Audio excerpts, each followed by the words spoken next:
Здраво, ова е 171-то издание на Видеологија со Златко Ѓелевски, дигитален краток осврт за актуелни филмски остварувања, односно спондена критичка анализа која е збир на први впечатоци илустрирани со подвижни слики. На денешниот репертоар е Тест Петерн на Шатара Мишел Форд, во кој станува збор за Ренеша, глумена од Британи Ес Хол, и нејзиниот дечко Еван, глумено од Вил Брил, зачетокот на нивната љубовна врска, од запознавањето до живеењето заедно и мигот во кој излегува во бар Ренеша со незината пријателка Ембер, кога ќе им се додворуваат двајца момци и под дејство на наркотици ќе биде силувана. Еван ќе инсистира да оди во болница за да направат тестирање за утврдување на силувањето, но согледуваме дека не е толку лесно да се дојде од тестот. Жанровски љубовните романси ретко успеваат да излезат од удобноста на собствените конвенции и создадат уникатна премиса, која што ќе опфати многу повеќе проблематики во еден нанис. Тежиштето најчесто е поставено на невозможноста да бидат заедно ликовите, па се вкупното одвивање на делото се базира на нивното зближување, оддалечување и повторно доближување. Не е таков случајот со Тест Петерн, кој решава да ги субвертира тропите, налик Never Rarely Sometimes Always, кој го изведе тој потфат во coming of age жанрот. Да беше опрашање холивудски блокбастер, проблемот во филмот ќе беше расното потекло на партнерите, што во ова дело на најдобар начин се искористува, не се занемарува, но не е ни настојчиво, затоа што делото се обидува да ги долови карактерите, без да го акцентира очигледното, што само носи различно животно искуство, кое се разбира дека ќе им биде од корист при фрлање на ново светло на проблемите со кои би се соочиле. Секако филмот е снимен во Тексас и секојаш ќе биде присутна расната поделба во творбата, но не е поставена во преден план. Еван работи како тату артист, а Ренеша се обидува да излезе од корпоративната средина со цел да има поголем придонес за јавната свест. Режисерката и сценаристка Шатара се обидува да изгради повеќе слојни ликови, чии што животни патила се преплетуваат и наоѓаат обострана љубов, со тоа што има едно наменско первертирање на стереотипите во врската, бидејќи Ренеша е таа која има финансиска надмоќ во врската, а Еван, иако е добронамерен заштитник, секое утро треба да ја гледа како го напушта станот, стравувајќи дека ќе го напушти еден ден за подобра прилика, и тие потиснати комплекси избиваат на површина во епилогот, во кој тој ја презема иницијативата, иако го гледаме низ перспектива на протагонистката. Ќе прашате каде е тука конфликтот, затоа што првиот чин е запознавањето, а вториот чин е излегувањето на девојките во барот, кај што двајца мажи им се наметнуваат да им прават друштво. Амбер е согласна, а Ренеша тивко негодува, но не сака условно кажано да ја го скрши филмот на својата пријателка, па одлучува да го дружи пријателот на дечкото со која Амбер почнува да се зближува. Се обидува да се држи на дистанца, но инхибициите неминовно е да паднат под дејствието на алкохол и наркотици и оневозможена е да се противи на налетите на човекот, тој едва може да стои на нозе или пак да се ориентира каде се наоѓа. Во оваа состојба таа повремено ги отвора очите, но не може да резонира што се случува, ниту пак има можност да се спротистави на туѓото наметнување, затоа што е предоцна за тоа, бидејќи предаторот ја има искористено ситуацијата и непречено сексуално се наметнува врз неговата жртва.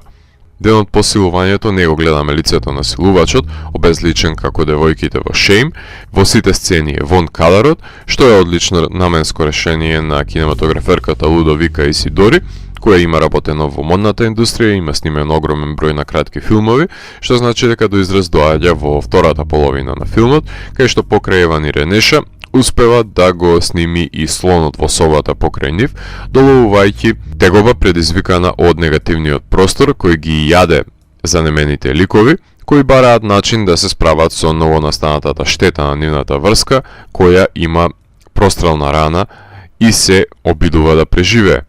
Тука лежи големината на делото, бидејќи Лудовика и Шатара ги користат сите можни средства кои се на располагање на филмскиот јазик да креираат јасна, тактилна визуализација на емоционалната состојба на скршените ликови, кои бараат начин како да се залепат себеси, а потоа и нивната врска, без разлика дали е употребата на виолетовата боја, експресионистичкиот контраст на сенките или композицијата во кадрирањето. Лудовика си поигрува со елементите кои ги става во фокус во преден план и во позадина, приложувајќи го отуѓувањето на ликовите во светот во кој се наоѓаат, пренесувајќи анксиозноста, несигурноста и небезбедноста на визуелен план во творбата. Двајцата ќе мораат да се носат со последиците на немилиот чин и нема методологија со која ќе може да го отстранат невидливиот товар кој им ги јаде зборовите, односно настанот кој еднаш за секојаш ќе им ги промени животите. Тука инди актерката од You Might Be The Killer и актерот од DOA, кој глумеше и ментален пациент во Unsane, се докажуваат со тешкотиите на зададената задача да глумат сосема поразлични ликови од тие со кои се запознаваме. Филмот исто така успева да скрши уште една предрасуда, а таа се однесува на нормализирање на поседувањето на тетоважи и посочување дека момците дотерани во кошули и сакоа може да бидат силувачи кои социопатски го облекуваат алтер егото на средени момци кои таргетираат девојки во баровите и ги искористуваат без нивна волја и согласност. Симптоматично е тоа што белци се мажите кои изгрешиле нешто на Ренеша, така што таа суптилна генерализација на режисерката не е на место, ако веќе се кршат расните стереотипи. Секако дека дел од вината ќе отпадне и на Ренеша, која се нафати да земе сладко од непознати, лекција која требала од мала да ја научи, за да може гласно да соопшти дека нема таа намера да дели интима со други луѓе, затоа што има дечко која сака и ја чека во домот, а не да зема едибл во средина која не е под незина контрола. Никој не е доволно способен да го надмудри каузалниот след. Не е тоа здрав начин да се излезе од комфорт зоната. Потребна и е протагонистката од Promising Young Woman да им се одмазди на предаторите во незино име, па во тој аспект ова може да биде предложката на филмот на Фенел, која не ја погледнавме во него, но во светот на Шатара нема око за око одмазда, затоа што општеството е невидливиот непријател кој го попрекува чинот. Институциите се порезигнирани од Ренеша во епилогот, неретко заборавајќи дека таа е жртва, која ги интернализира незините јадови, која до крајот на филмот станува комплетно поразлична личност од таа со која се запознаваме. Сличност предизвикува и со премисата на ТВ серијата I May Destroy You, во која исто така лик требаше да го состави мозаикот на случувањата од кратки флешбек винјети вон контекст со кој и започнува филмот, сцени искористени како прерогативи во делото. Филмот акцентот го става врз половиот дисбаланс и начинот на кој Ренеша ги гледа мажите во незиниот живот, кои во најбални ситуации делуваат заканувачки за неа. Постојан страф и тензија се забележува во овој лик и се пресликува низ филмскиот јазик, представувајќи хендикеп на ликот кој е во постојана неповрзаност со средината под закана од евентуален напад. Социокритичките начела на делото се однесуваат на дисфункционалното американско здравство, кај што тука повторно се доближува филмот до агенсите до кои допира Never Rarely Sometimes Always, затоа што парот оди во болница во болница, само за да може да го добие тестот за утврдување на силување,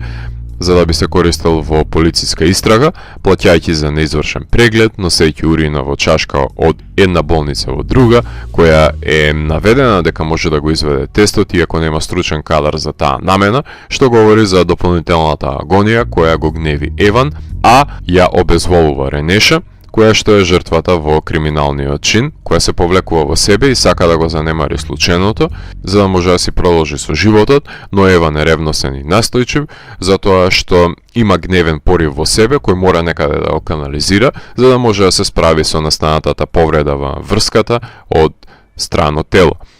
Секој на свој начин се носи со проблемот, на кој полицијата се надоврзува со незината инкомпетенција да ги пронајде сторителите на делото, бидејќи очигледно тешко е да се најде снимка од камера или да се патролираат терените на кои оперираат силувачите и успеале да се извлечат со тоа. Ренеша не сака да биде виктимизирана, да мора да живее со овој невидлив белек до крајот на животот, но немањето на избор и го менува не само погледот на животот, туку и го нарушува односот во врската со Еван. Филмот е потполно јасен и вешно насочен од страна на монтажерите Кети Милер и Мет Тасоне, кои прават липосукција на салото на делото и образуваат јасно и динамично течение, на кое ќе замерат многумина, кои што очекуваат да гледаат филм со разновидни преписки, пресврти и експлозии. Не е ова громогласен филм, туку е повлечен, интровертен, кој веќе е тивок филм, но до самиот крај комплетно се стишува. Композиторот Роберт Ојанг Русли вметнува жичани свити кои се игриви на првиот состанок и импозантни насред сплотувањето на телата, френетични во миговите кога се накршува ликот на Ренеша и милозвучни кога се обидуваат да одат напред во животот и остранат дел од себе за да зачекорат во иднината, што значи дека музиката е последователна на емоционалните состојби на ликовите, не им опонира, освен во сцената во која се употребува ореокршачката на Чајковски во немилиот танц во болниците, што сведочи за апсурдот во кој западнуваат ликовите. Сепак најгласен е филмот таму кај што нема музика, бидејќи дозволува да се напласти маката отелотворена со молкот. Ова е силно долгометражно режисерско деби на Шатара Мишел Форд, која претходно го има режирано само краткиот жанровски Afro Woman 2016 CE и му асистираше на режисерот Джеймс Греј во занемарениот The Lost City of Z. Да се надеваме дека ова нема да биде нејзиниот единствен режисерски изблик, туку ќе продолжи да го истражува местото на модерната афроамериканка на големото платно и настојува да ги преслика и екстернализира емоциите на ликовите со помош на филмскиот јазик, вложувајќи нејзини пари во снимањето на филмот, затоа што никој не сакал да даде пари за деби остварување, иако на сите им се допаднало сценариото, но не се смели да инвестираат во првиот филм на Шатара со сценарио од 35 страници. Филмот за жал играше на голем број на мали филмски фестивали широм САД уште во 2019 година, на Black Star во Нью Орлинс, Анаполис, Вирџинија, Такома, Сент Луис, кои на повеќето фестивали се закити со по некоја награда, за конечно 2 години подоцна култниот дистрибутер Кино Лорбер да ги согледа неговите естетски квалитети и да го издаде на сите платформи. Станува збор за независен, малечок филм, кој да